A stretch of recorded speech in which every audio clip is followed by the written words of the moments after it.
ആസ്തീര്യദർപ്പാൻ പ്രാകൂലാൻ രാജർഷി prank ഉദങ്ങുദഹ നിഷസാദഹരേ പാദൗ ചിന്തയൻ മത്സ്യരൂപിണഃ. രാജർഷിയായ Sathyavrathan Kizhakkoot തലയാക്കി ദർഭകൾ പരത്തി മത്സ്യമൂർത്തിയായ ഹരിയെ ധ്യാനിച്ചു കൊണ്ടിരുന്നു. അങ്ങനെ 7 ദിവസം കഴിഞ്ഞു. അനന്തരം കൊടുങ്കാറ്റും പേമാരിയും ഉണ്ടായി. സമുദ്രം കരകവിഞ്ഞ് ഭൂമിയെ എല്ലാ ഭാഗവും മുക്കിക്കൊണ്ടുവന്നു.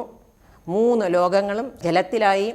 ഭഗവാൻ അരുളിയ പോലെ തപസ് ചെയ്യുന്ന സത്യവ്രതൻ്റെ അരികിൽ ആ കപ്പൽ വന്നു ചേർന്നു. അതിൽ സപ്തഋഷികൾ ഉണ്ടായിരുന്നു. സത്യവ്രതൻ ഓഷധികളും പലതരം വിത്തുക്കളും കൊണ്ട് ആ കപ്പലിൽ കയറി.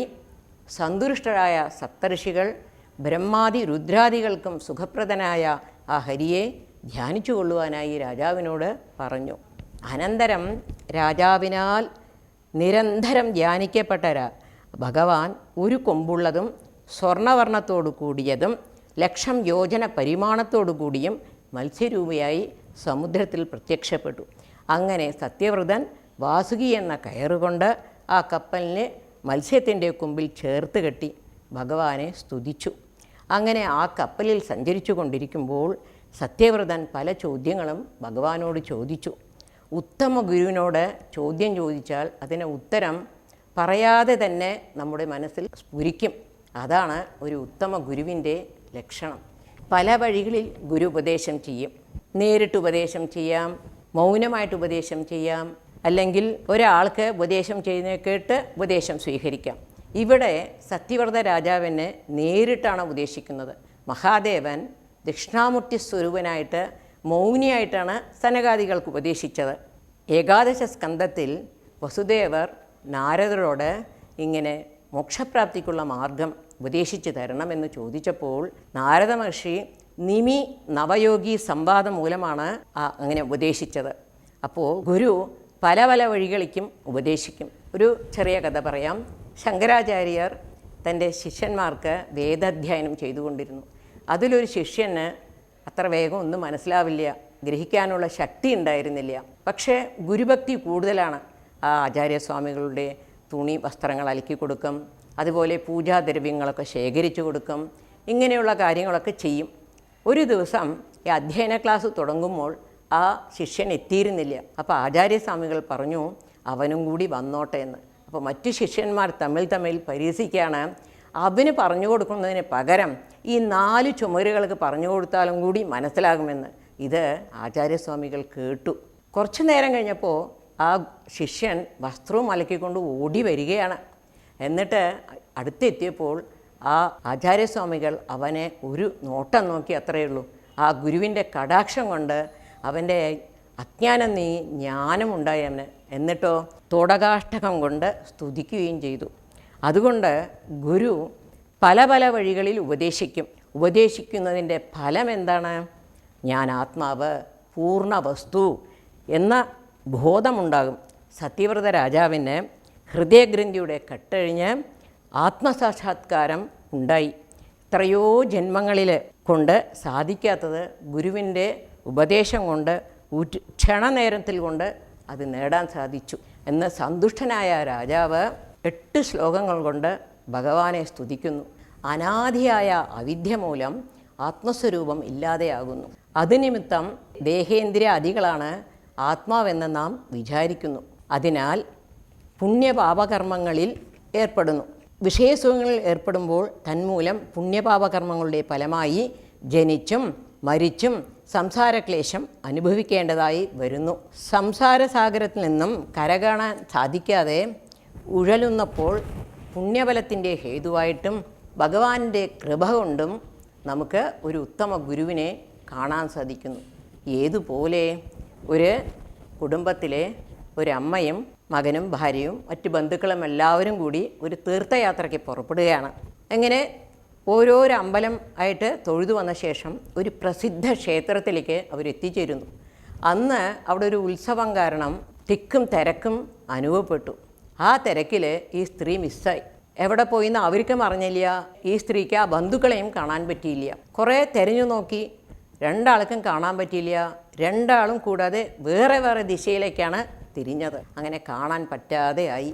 ആ സ്ത്രീ കാലുപോയ പോക്കിൽ ഇങ്ങനെ നടന്ന് നടന്ന് ഒരു സ്ഥലത്തെത്തി. എന്നിട്ട് അവിടെ ഇരുന്ന് കരയാൻ തുടങ്ങി. കാരണം സ്വന്തം മകനെ കാണാണ്ടായതിൻ്റെ സങ്കടം. പിന്നെയോ വിശപ്പ്, കാലത്ത് തൊട്ട് ഒന്നും കഴിച്ചിട്ടില്ല, നടന്നുള്ള ക്ഷീണം വേറെ, ഇനി എങ്ങനെ അവരെ കണ്ടുമുട്ടുക എന്നുള്ള പ്രയാസം വേറെ. അങ്ങനെ കരഞ്ഞ് അവിടെ ഇരിക്കുമ്പോൾ അവിടുത്തെ ഭാഷയാണോ സ്ത്രീക്കറിയില്ല, സ്ത്രീയുടെ ഭാഷയാണോ അവർക്കും അറിയില്ല, ഇത് ഏത് സ്ഥലമാണെന്ന് പോലും അറിയില്ല. അങ്ങനെ കരഞ്ഞുകൊണ്ടിരിക്കുമ്പോൾ കുറേ നേരം ഭഗവാനോട് പരിഭവമൊക്കെ പറഞ്ഞു. എനിക്ക് ഈ ഗതി വരുത്തിയല്ലോ ഭഗവാനെ എന്നൊക്കെ പറഞ്ഞ് സങ്കടങ്ങളൊക്കെ പറഞ്ഞു. അവസാനം തോന്നി തനിക്ക് അറിയാവുന്ന എല്ലാ അമ്പലങ്ങളിലേക്കും നേർച്ച നേർന്നു. എന്നിട്ട് ഭഗവാൻ മാത്രമേ നമുക്ക് ശരണമുള്ളൂ എന്ന് വിചാരിച്ച് ഭഗവാനെ അങ്ങോട്ട് സ്തുതിച്ച് പാടാൻ തുടങ്ങി. കുറച്ച് സ്തുതിച്ച് പാടും, കുറച്ച് കരയും. അങ്ങനെ കഴിച്ചു കൂട്ടിക്കൊണ്ടിരിക്കുമ്പോൾ ഒരാൾ ആ സ്ത്രീയുടെ മുമ്പിൽ പ്രത്യക്ഷപ്പെട്ടപ്പോൾ ആ സ്ത്രീക്ക് വളരെ ആശ്വാസമായി. മാത്രമല്ല ഒരു ദീർഘനിശ്വാസം തന്നെ വിട്ടു. അത് വേറെ ആരുമല്ല, ആ സ്ത്രീയുടെ നാട്ടുകാരനാണ്. അപ്പോൾ ആ സ്ത്രീ എന്താ പറഞ്ഞ്, ഭഗവാൻ തന്നെയാണ് എൻ്റെ മുമ്പിൽ പ്രത്യക്ഷപ്പെട്ടത് എന്ന്. അതുപോലെ ആവണം നമ്മൾ ഈ സംസാര സാഗരത്തിൽ ഇങ്ങനെ മുങ്ങിയും തപ്പിയും കഷ്ടപ്പെടുന്ന സമയത്ത് ഒരു ഗുരു നമ്മുടെ മുമ്പിൽ വന്ന് പെടണം. അപ്പോഴേ നമുക്ക് ആത്മസാക്ഷാത്കാരം നേടാൻ സാധിക്കുകയുള്ളൂ. ആ ഗുരുവിന് മാത്രമേ നാശരഹിതമായ പരമാനന്ദത്തെ നൽകാൻ സാധിക്കുകയുള്ളൂ. അതുകൊണ്ട് അങ്ങ് ഞങ്ങളുടെ പരമഗുരുവായി ഭവിക്കണം. ജനങ്ങൾ തൻ്റെ ഉള്ളിൽ പ്രകാശിക്കുന്ന ആ സച്ചിദാനന്ദ സ്വരൂപത്തെ അറിയാതെ വിഷയസുഖങ്ങളുടെ പിന്നാലെ പോകുന്നു. സുഖത്തെ ആഗ്രഹിച്ചിട്ടാണ് പോകുന്നത്. എന്നിട്ടോ സുഖം കിട്ടുന്നുണ്ടോ? ഇല്ല. ഒരു ഒട്ടകം മുള്ളുചെടികളെ തിന്നും. അപ്പോൾ അതിൻ്റെ വായിൽ നിന്നും ചോര പൊടിയും. ആ ഒട്ടകം വിചാരിച്ചിരിക്കുകയാണ് ആ മുള്ളുചെടികളിൽ നിന്നാണ് ചോര വരുന്നത്. അല്ല, യഥാർത്ഥത്തിൽ ഒട്ടകത്തിൻ്റെ വായിൽ നിന്നാണ് ചോര വരുന്നത്. എന്നിട്ട് ആ ഒട്ടകം എന്തു ചെയ്യും? പിന്നെയും ആ മുള്ളിനെ തന്നെ ചെന്ന് തിന്നും. അതുപോലെയാണ് നാം ഈ സംസാരം ക്ലേശമാണ്, ദുരിതമാണ് എന്നൊക്കെ നമുക്കറിയാം. എന്നാലും അതിൽ തന്നെ ചെന്ന് ചാടും. ഭഗവാന്റെ പാദാരവിന്ദ സേവ കൊണ്ട് മാത്രമേ അസതിയായ ബുദ്ധിയെ ഇല്ലാതാക്കാൻ സാധിക്കുകയുള്ളൂ. ഗുരുവിൻ്റെ ഉപദേശം കൊണ്ട് മാത്രമേ ഹൃദയഗ്രന്ഥിയാവുന്ന കെട്ടിൽ നിന്നും വിടുപെട്ട് ആത്മസാക്ഷാത്കാരം നേടാൻ സാധിക്കൂ. അങ്ങ് ഞങ്ങളുടെ ഗുരുവായി ഭവിക്കണം. മറ്റു ദേവന്മാർക്കും ഗുരുക്കൾക്കും ജനങ്ങളും ഒന്നായി ചേർന്ന് അനുഗ്രഹിച്ചാലും ആ അനുഗ്രഹം ഭഗവാന്റെ 10,000-ലൊരംശമാവുകയില്ല. കാരണം അവർ ഈ ഭോഗ വസ്തുക്കൾ കിട്ടാൻ വേണ്ടിയിട്ടുള്ള അനുഗ്രഹം മാത്രമേ അവരെ കൊണ്ട് ചെയ്യാൻ സാധിക്കുള്ളൂ. ഭഗവാനോ നമുക്ക് വേണ്ട അങ്ങനെയുള്ള അനുഗ്രഹവും ചെയ്യും. അവസാനം നമുക്ക് കൈവല്യ പദവും മോക്ഷത്തെയും തരാൻ ഭഗവാന് മാത്രമേ സാധിക്കുകയുള്ളൂ. രുദ്രൻ്റെ രോധന നിമിത്തം കണ്ണുനീർ ഭൂമിയിൽ വീണതുകൊണ്ട് സ്വർണവും വെള്ളിയും ഉണ്ടായി എന്ന് പറയുന്നു. ഈ സ്വർണം, പഴയ സ്വർണം നമ്മൾ പുതുക്കി പണിയാൻ കൊടുത്താൽ ആ സ്വർണത്തെ അവർ നല്ലവണ്ണം തീയിലിട്ട് ചുട്ട് പഴുപ്പിക്കും. അപ്പോഴേ അതിലത്തെ ചളിയൊക്കെ പോവുള്ളൂ. എന്നിട്ട് സ്വർണം നല്ലപോലെ പ്രകാശിക്കും. അതുപോലെയാണ് ബഹുജന്മങ്ങളിൽ കർമ്മങ്ങളുടെ ഫലമായ വാസനരൂപമായ ചളി ഹൃദയത്തിൽ പറ്റിപ്പിടിച്ചിരിക്കും. അത് നമ്മുടെ ആത്മസ്വരൂപത്തെ തടസ്സപ്പെടുത്തുന്നു. ആ അന്ധകാരത്തെ അങ്ങയുടെ പാതാരവിന്ദ രൂപമായ അഗ്നിയാൽ നശിപ്പിക്കണം. അനന്തരം സർവത്തിനും സമർത്ഥനും ഗുരുക്കളുടെ ഗുരുവുമായ അങ്ങ് ഞങ്ങളുടെ പരമഗുരുവായി ഭവിക്കണം. അവിവേകിയായവൻ, അജ്ഞനായ ഒരുവനെ ഗുരുവായി ഭരിക്കുന്നത് അന്ധൻ, കണ്ണുകാണാത്തവൻ ആ അന്ധനെ തന്നെ മാർഗദർശിയായി ഉപയോഗിക്കുന്നത് പോലെയാണ്. ഈ അന്ധന്മാർക്കൊരു കോംപ്ലക്സ് ഉണ്ട്. ഈ അന്ധന്മാർക്കേ അവരുടെ കഷ്ടം അറിയുള്ളൂ, കണ്ണ് കാണുന്നവർക്കത് അറിയില്ല. അതുകൊണ്ട് അവരൊന്നും നമുക്ക് വഴികാട്ടിത്തരണ്ട, നമുക്ക് അന്ധനെ തന്നെ സ്വീകരിച്ചാൽ മതിയെന്ന്. അപ്പോൾ എന്താവും? രണ്ടാളും കൂടി ഇങ്ങനെ നടന്നാൽ വഴിയറിയോ കണ്ണറിയോ അറിയില്ല. അതുകൊണ്ട് അവർ പടുകുഴിയിലോ കിണറ്റിലോ ചെന്ന് വീഴും. അതുപോലെയാണ് ഈ അജ്ഞനായ ഒരുവൻ അസത്തായ കാര്യങ്ങൾ ഉപദേശിച്ചാൽ അവരെന്തു ചെയ്യും? പടുകുഴിയിൽ തന്നെ ചെന്ന് ചാടും. അങ്ങാകട്ടെ നിത്യവും സത്യവുമായ ജ്ഞാനത്തെയാണ് ഉപദേശിക്കുന്നത്. അതുകൊണ്ട് ആത്മസ്വരൂപത്തെ അറിയാൻ ആഗ്രഹിക്കുന്ന ഞങ്ങൾ സർവേന്ദ്രിയങ്ങളെയും പ്രകാശിപ്പിച്ച് സൂര്യനെ പോലെ പ്രകാശിച്ചു കൊണ്ടിരിക്കുന്ന അങ്ങയെ ഞങ്ങൾ ഗുരുവായി സ്വീകരിക്കുന്നു. ആത്മസാക്ഷാത്കാരമില്ലാതിരിക്കുന്ന പ്രാകൃതനായ ഗുരു അവനെപ്പോലെ പ്രാകൃതനായ ഒരാൾക്ക് ജനനമരണ ദുഃഖത്തിന് ഹേതുവായ അർത്ഥകാമാദികളെ നേടാനുള്ള ഉപായമേ ഉപദേശിക്കുകയുള്ളൂ. അങ്ങാകട്ടെ നശിക്കാത്തതും ജന്മത്തെ സഫലമാക്കുന്നതുമായ ആത്മതത്വത്തെയാണ് ഉപദേശിക്കുന്നത്.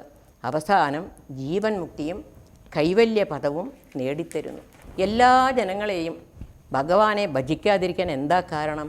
അജ്ഞാനം തന്നെയാണ്. വേറൊരു കാരണം കൂടിയുണ്ട്. ഈ ജന്മാന്തരങ്ങളിൽ സുകൃതം ചെയ്തവർക്ക് മാത്രമേ ഭഗവാനെ ഭജിക്കാനും ഈ രാമായണം, ഭാഗവതം എന്നുള്ള ഗ്രന്ഥങ്ങൾ കയ്യിലെടുത്ത് വായിക്കാനും തോന്നുകയുള്ളൂ. പിന്നെ ഒരു ശീലം അതും ഉണ്ടാകണം. ചെറുപ്പത്തിൽ തന്നെ നല്ല ശീലം ഉണ്ടാകണം. അതിനെ മാതാപിതാക്കന്മാർ എന്തു ചെയ്യുന്നുവോ അത് തന്നെയാണ് കുട്ടികളും ചെയ്യുക. മാതാപിതാക്കന്മാർ ഈശ്വരഭക്തിയോടുകൂടി ചെയ്യുകയാണെങ്കിൽ കുട്ടികളും അതിനെ തന്നെ നോക്കി ചെയ്യും. അതുകൊണ്ട് ചെറുപ്പത്തിൽ തന്നെ ഈശ്വരഭക്തി ഉണ്ടാകാൻ ശ്രമിക്കണം. സർവാഭീഷ്ടത്തെ പ്രദാനം ചെയ്യുന്ന പരിശുദ്ധ ജ്ഞാനമാണ് അങ്ങയുടെ സ്വരൂപം. അങ്ങയോ ഞങ്ങളുടെ സുഹൃത്തും പ്രിയനും ആത്മാവുമാണ്. ആ അറിവ് തന്നെയാണ് എല്ലാവരുടെയും ഉള്ളിൽ ആത്മസ്വരൂപമായി പ്രകാശിക്കുന്നത്. തുച്ഛ വിഷയങ്ങളെ ആഗ്രഹിച്ച് ആത്മാവല്ലാത്ത ദേഹേന്ദ്രിയാദികളെ ആത്മാവെന്ന് കരുതി തൻ്റെ ഹൃദയ ഗുഹയിൽ കുടികൊള്ളുന്ന ആത്മചൈതന്യത്തെ ആരും അറിയുന്നില്ല. സർവേശ്വനും സർവാത്മമായ അങ്ങ് ഞങ്ങളെ ശരണം പ്രാപിക്കുന്നു. ഞാനാകട്ടെ ജ്ഞാനോപദേശം ചെയ്യണമെന്നുള്ള പ്രാർത്ഥനയോടുകൂടിയാണ് അങ്ങയെ ശരണം പ്രാപിക്കുന്നത്. എന്തുകൊണ്ടെന്നാൽ അങ്ങ് ദേവന്മാരിൽ ശ്രേഷ്ഠനും ഈശ്വരനും ബന്ധിപ്പാൻ യോഗ്യനുമാണ്. ഹേ ഭഗവാൻ, ആത്മതത്വത്തെ പ്രകാശിപ്പിക്കുന്ന അങ്ങയുടെ വാക്കുകളാവുന്ന ദീപപ്രഭയാൽ എൻ്റെ ഹൃദയത്തിൽ വ്യാപിച്ചിരിക്കുന്ന അജ്ഞാന അന്ധകാരത്തെ, ഹൃദയഗ്രന്ഥികളെ നശിപ്പിച്ച് സ്വന്തം പരമാത്മസ്വരൂപത്തെ എന്നെ ധരിപ്പിക്കണം. ഈ വിധം പ്രാർത്ഥിച്ച രാജാവിനോട് പ്രളയകാലത്തിൽ വിഹരിക്കുന്ന മത്സ്യരൂപിയായ ശ്രീ നാരായണൻ പരമാത്മതത്വത്തെ ഉപദേശിച്ചു. മത്സ്യമൂർത്തിയായ ഭഗവാൻ ആത്മരഹസ്യം മുഴുവൻ അടങ്ങിയതും ജ്ഞാനം, ഭക്തി, കർമ്മം എന്നിവയുടെ സ്വരൂപങ്ങൾ പ്രതിപാദിക്കുന്നതും ദിവ്യവുമായ ആ പുരാണ സംഹിതയെ സത്യവ്രതന് ഉപദേശിച്ചു. അതാണ് മത്സ്യപുരാണമെന്ന ഉത്കൃഷ്ട സംഹിത. ഭഗവാനാൽ ഉപദേശിക്കപ്പെട്ട പരമാർത്ഥ ബ്രഹ്മമായ ആത്മതത്വത്തെ സംശയം തീരത്തക്ക വിധം സപ്തർഷികളുடைய കപ്പലിലിരിക്കുന്ന ആ സത്യവ്രത മഹാരാജാവ് കേട്ടു. അധീതപ്രളയാപായ ഉത്ഥിതായ സവേദസേ ഹത്വാ അസുരം ഹയഗ്രീവം വേദാൻ പ്രത്യഹരധരിഹീം. മത്സ്യമൂർത്തിയായ ശ്രീഹരിയും ഹയഗ്രീവൻ എന്ന അസുരനെ വധിച്ച് വീണ്ടെടുത്ത വേദങ്ങളെ ബ്രഹ്മാവിനായിക്കൊണ്ട് പ്രളയം കഴിഞ്ഞ ശേഷം കൊടുത്തു. ആത്മസാക്ഷാത്കാരം ലഭിച്ച ആ സത്യവ്രത മഹാരാജാവ് ഈ കൽപ്പത്തിൽ വിഷ്ണു പ്രസാദ നിമിത്തം സൂര്യപുത്രനായ ശ്രാദ്ധദേവൻ എന്ന പ്രസിദ്ധ മനുവായി തീർന്നു. സത്യവ്രതനായ രാജർഷിയും മത്സ്യമൂർത്തിയായ ശ്രീഹരിയും തമ്മിലുണ്ടായ സംഭാഷണ രൂപമായ ഈ മത്സ്യപുരാണത്തെ കേൾക്കുന്ന മനുഷ്യർ പാപത്തിൽ നിന്നും മുക്തനാകും. സർവപാപങ്ങളെ ഇല്ലാതാക്കുന്ന ശ്രീഹരിയുടെ അവതാര ചരിത്രത്തെ നിത്യവും ആര് കീർത്തിക്കുന്നുവോ അവൻ്റെ മനോരഥം സർവ്വതും സാധിക്കും. അനന്തരം ഭഗവത് സായുജ്യത്തെയും പ്രാപിക്കും. ഇതുവരെ വർണ്ണിച്ച ചരിത്രത്തെ സ്മരിച്ചുകൊണ്ട് ശുകബ്രഹ്മ ഋഷി ഭഗവാനെ നമസ്കരിക്കുകയാണ്. പ്രളയജലതിയിൽ നിലകൊള്ളുന്ന ബ്രഹ്മാവിൽ നിന്നും വേദങ്ങളെ അപഹരിച്ച ഹയഗ്രീവനെ ഹനിച്ച് വേദങ്ങളെ വീണ്ടെടുത്ത് ബ്രഹ്മാവിന് നൽകിയ യാതൊരു ഭഗവാൻ സത്യവ്രത രാജാവിനും സപ്തഋഷികൾക്കും ആത്മതത്വത്തെ പ്രതിപാദിക്കുന്ന മത്സ്യപുരാണ സംഹിതയെ ഉപദേശിച്ചുവോ സകലത്തിനും മൂലകാരണവും മായാമത്സ്യരൂപിയുമായ ശ്രീഹരിയെ നമസ്കരിക്കുന്നു. ഈ പ്രകരണത്തിൽ വ്യക്തമാകുന്നത് വേദങ്ങൾ അനാദിയും ശാശ്വതമാണെന്നാണ്. അമാനുഷികവും അമൂല്യവുമായതിനാലാണ് നിലനിൽക്കുന്നത്. ഭൂമി അടക്കം എല്ലാം കാലത്തിന് അധീനമാണ്. കാലം വരുത്തുന്ന മാറ്റങ്ങളെ അതിജീവിക്കുന്നവയ്ക്ക് മാത്രമേ ശാശ്വതമാകാൻ പറ്റൂ. ജ്ഞാനത്തിനു മാത്രമല്ല ഇങ്ങനെ കാലാതീതമായി നിൽക്കുവാൻ സാധിക്കുന്നത്. നമ്മൾ ഓരോരുത്തരും ദിവസം ഇത് അനുഭവിക്കുന്നില്ലേ? നമ്മൾ നല്ലവണ്ണം ഉറങ്ങുമ്പോൾ ആ സുഷുപ്തിയിൽ ഉണർന്നിരുന്നപ്പോൾ ഉണ്ടായിരുന്ന വസ്തുക്കളെല്ലാം മാഞ്ഞു പോകുന്നില്ലേ? താൻ ആരാണെന്ന് ബോധം പോലും ഇല്ലാതാവുന്നില്ല. താൻ സ്ത്രീയാണോ, പുരുഷനാണോ, ധനികനാണോ, ഓഫീസറിനാണോ ഒരു ചിന്തയും ഉണ്ടാകുന്നില്ല. എവിടെ കിടക്കുന്നു എന്ന് പോലും അറിയുന്നില്ല. ഉണർന്നു കഴിഞ്ഞാലോ ഞാൻ നല്ലവണ്ണം ഉറങ്ങി എന്ന് പറയുന്നുണ്ട്. അപ്പോൾ ഉറങ്ങുമ്പോഴുള്ള ആ ബോധമുണ്ടല്ലോ അത് നശിക്കുന്നില്ല. അതായത് ജ്ഞാനം നിലനിൽക്കുന്നു എന്നർത്ഥം. അതുകൊണ്ട് തന്നെയാണ് ജ്ഞാനം കാലത്തെ അതിജീവിക്കുന്നുവെന്നും ശാശ്വതമെന്നും പറയുന്നത്. ജ്ഞാനത്തിൻ്റെ ഖജനാവാണ് വേദങ്ങൾ. അതുകൊണ്ട് കൽപ്പാന്തത്തെ അതിജീവിക്കുന്നു. ഈ അതിജീവനത്തെയാണ് ഭാവനാ സൗന്ദര്യത്തോടെ മുൻ കൽപ്പാന്തം, ബ്രഹ്മാവിൻ്റെ വിസ്മൃതി, പ്രളയജലം, മത്സ്യം മുൻനിർത്തി വിവരിക്കുന്നത്. ഈ പ്രപഞ്ചം അനന്തമാണ്, ആകാശം പോലെ വ്യാപ്തി. എന്നാൽ അതിസൂക്ഷ്മം, കണ്ടാലും ചിന്തിച്ചാലും ശൂന്യമായി കാണപ്പെടുന്ന ആകാശത്തിൽ ഗോളമണ്ഡലങ്ങൾ പൊട്ടിപ്പുറപ്പെടുന്നത്. അതുപോലെ സൂക്ഷ്മമായ ശൂന്യതയിൽ നിന്നാണ് എല്ലാം ഉണ്ടാകുന്നത്. സൂക്ഷ്മം സ്ഥൂലമാകുമ്പോൾ ചൂട് പുറത്തേക്ക് വരുന്നു. ഭൂമണ്ഡലത്തിൽ നിന്നും മുകളിലേക്ക് പോകുമ്പോഴോ തണുപ്പ് അനുഭവപ്പെടുന്നു. സ്ഥൂലം സൂക്ഷ്മമാകുമ്പോൾ എല്ലാം ഉറച്ച് തണുത്തുറയും. എല്ലാം ലയിച്ച് ഒന്നാകുന്ന സ്ഥിതിയാണ് പ്രളയം. അതാണ് ബ്രഹ്മാവിൻ്റെ ഉറക്കം. നൈമിത്തിക പ്രളയം ആഹുരുദോസ്യ രാത്രിയും. ഉറക്കത്തിൽ ജ്ഞാനസമ്പത്ത് സൂക്ഷിക്കാതെ പ്രജ്ഞറ്റു പോകുന്നു. എന്നാൽ വേദങ്ങൾ നശിച്ചു പോകരുത്, അവ സംരക്ഷിക്കപ്പെടണം എന്ന് മൂർത്തിമത്തായി കാണിക്കുകയാണ് ഈ മത്സ്യാവതാരത്തിൽ. ഋഗ്വേദത്തിലെ മഹാവാക്യം തന്നെ പ്രജ്ഞാനം ബ്രഹ്മ എന്നാണ്. ദ്രവ്യവും ഊർജവും മാറ്റത്തിന് വിധേയമാണ്, അതുകൊണ്ട് നാശം സംഭവിക്കുന്നു. ജ്ഞാനത്തിന് മാറ്റമില്ലാതെ ശാശ്വതമായി നിലനിൽക്കുന്നു. ഇതൊക്കെ ഭക്തഹൃദയത്തെ കൂടുതൽ കൂടുതൽ ആത്മവിശ്വാസഭരിതരാക്കുകയും സഹായിക്കുകയാണ്. ഇത് പറയുന്നത് കഥ, എന്നാലും അനുവാചകരുടെ ഹൃദയത്തിൽ എന്തിനു പറയുന്നു എന്ന ഭാവന വളർത്താൻ സഹായിക്കുന്നതേ ശ്രേഷ്ഠമാകൂ. ആ ദൗത്യമാണ് ഇതിഹാസ പുരാണങ്ങൾ ചെയ്യുന്നത്. വൈശിഷ്ട്യം ഇഷ്ടപ്പെടുന്നവരാണ് മനുഷ്യർ. എപ്പോഴും മറ്റുള്ളവരെ നിസ്സാരമായി കാണാനുള്ള സ്വാഭിമാനം മനുഷ്യൻ്റെ വ്യാമോഹമാണ്. അത് മാറിക്കിട്ടാൻ സദാ ജാഗരൂകരായിരിക്കണം. പ്രപഞ്ച വസ്തുക്കൾ നശ്വരമാണ്, എന്നാൽ ഇവയെ പ്രകാശിപ്പിക്കുന്ന പ്രപഞ്ച സത്തയുണ്ടല്ലോ അത് ശാശ്വതമാണ്. ശാശ്വത സത്തയുടെ പിൻബലത്തിലാണ് ഈ നശ്വരത തുടരുന്നത്. ഇതറിയാനുള്ള ജ്ഞാനം ഉണ്ടാക്കുന്നതാണ് ഭാഗവത ലക്ഷ്യം. അന്തിമ രക്ഷകൻ ഈ ലോകജീവികളോ ഉപരിവർത്തികളോ അല്ല, എല്ലാറ്റിനും മീതെ ഓരോന്നിൻ്റെയും ഉള്ളിൽ വർത്തിക്കുന്ന പരമമായ മഹിമയാണ്. അതിനെക്കുറിച്ച് ഭക്തിയോടെ മനനം ചെയ്ത് തത്വമറിയാൻ ശ്രമിച്ചാൽ ആത്മസാക്ഷാത്കാരം നേടാൻ കഴിയും. എൻ്റെ ഈ വാക്കുകൾ മത്സ്യാവതാര ചരിതം ഭഗവാന്റെ സന്തോഷത്തിനായി ഭവിക്കട്ടെ. അനന്തലോകങ്ങൾ വായിൽ തുറന്ന കണ്ണന്റെ ദിവ്യലീല സ്മരണയിൽ വൃന്ദാവനത്തിൽ ലഭിക്കുന്ന വിശുദ്ധ പ്രസാദം പൂജകൾ നടത്തി വൃന്ദാവനം കാണാനാകാത്ത ഭക്തർക്കായി കൊറിയർ വഴി വീട്ടിലെത്തിക്കുന്നു. കണ്ണന്റെ ലീല കൈകളിലെത്തുന്ന അനുഭവം വിശ്വാസത്തോടെ സ്വീകരിക്കൂ. വൃന്ദാവന പ്രസാദം തലമുറകൾക്ക് പ്രകാശമായി നിങ്ങളുടെ പൂജാമുറിക്കുള്ളിൽ. വിളിക്കൂ 9400124048. തീർത്ഥയാത്രയിൽ തിരക്കിലും തിരുവഴിയിലും ഒത്തുചേരാൻ വിശ്വാസത്തിന്റെ അടയാളം. കൂട്ടം തെറ്റിയവർക്ക് കരുതലായി അടയാളക്കോൽ. ദണ്ഡിക, ദൂരത്തുനിന്നും ദൃശ്യം, തീർത്ഥാടകരുടെ സുരക്ഷിത വഴികാട്ടി. ദണ്ഡിക. വിളിക്കൂ 9188182384 9400124048. നെല്ലിന്റെ ചുവന്ന ഉമിയിൽ നിന്നും തയ്യാറാക്കിയ പ്ലേറ്റുകൾ. നിങ്ങൾക്കും പ്രകൃതിക്കായി കൈകോർക്കാം. കൈ തൊടാതെ കൈമാറുന്ന പരിശുദ്ധി. ചെറിയ മാറ്റങ്ങൾ പുതിയ നാളേക്കായി. ഒറ്റത്തവണ ഉപയോഗം, ശേഷം കാലിത്തീറ്റയായോ ജൈവവളമായോ ഉപയോഗിക്കാം. 100% മണ്ണിൽ അലിഞ്ഞു ചേരുന്നത്.